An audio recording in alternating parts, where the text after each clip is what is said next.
This week on Your City Now, green is a thing at the Sustainable Summit. The discussion continues surrounding HIV, and excellence is recognized in arts and culture. These stories and more are just ahead on Your City Now. You know, it's been a big year for sustainability and climate action here in Denver.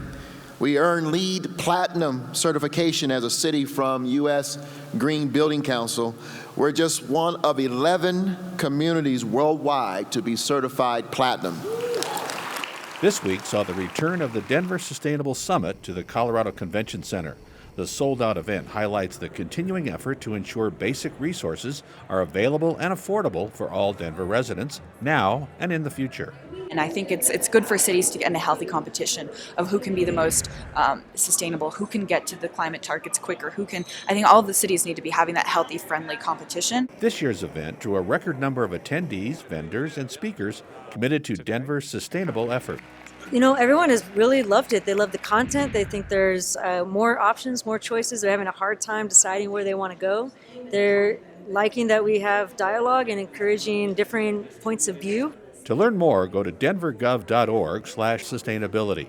And to see the keynote presentation from this event, visit the City of Denver's YouTube channel or Facebook page. On Monday, December 2nd, the city marked World AIDS Day by handing out red ribbons and information about the condition. It's an opportunity to recognize that there's a fight to still be had to end the HIV epidemic locally as well as globally. HIV-positive diagnoses have declined 40% since the peak in 1997, but there is still an important discussion to have surrounding HIV and AIDS, as the myths and stigma surrounding it are immense. There are other very serious diseases, but we don't blame the sick person if they have diabetes. And frankly, I don't know how to overcome that. And this is the reason some people won't get tested. This is why continuing the discussion is important, as detection is key. Those suffering from HIV can live long and healthy lives if they are put on a proper treatment plan. One can even prevent themselves from transmitting the disease through a daily pill called PrEP. But the first step is to get tested and then discuss options with your doctor if positive.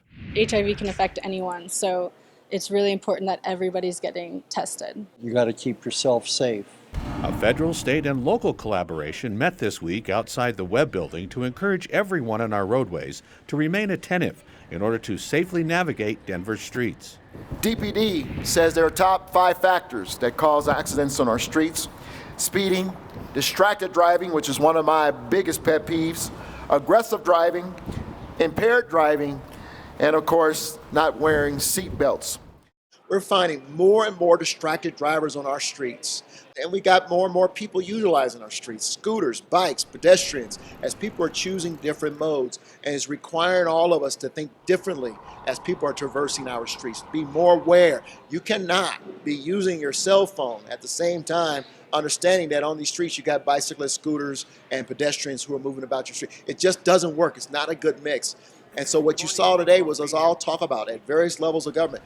We have a responsibility as government to do things necessary in terms of design and doing everything we can to help the situation. But the reality is, it's not going to improve until the public, motorists, bicyclists, scooters, pedestrians, everybody exercises more careful traversing of our streets. For more information, please visit denvergov.org/vision0.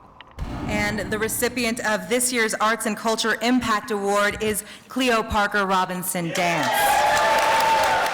Since 1986, the Mayor's Awards for Excellence in Arts and Culture have recognized organizations and individuals' contributions to the city. We got a great mayor to taking time to honor the arts in the way they have to be honored. I want to thank you, our mayor, yes. Other honorees this year included photographers, dancers, authors, and singers. To have my work that is about very difficult subject matter, about living in the city, recognized by the city, that makes me feel like there's hope that there'll be more work about that and maybe some solutions. For a complete list of the 2019 winners, please visit artsandvenusdenver.com.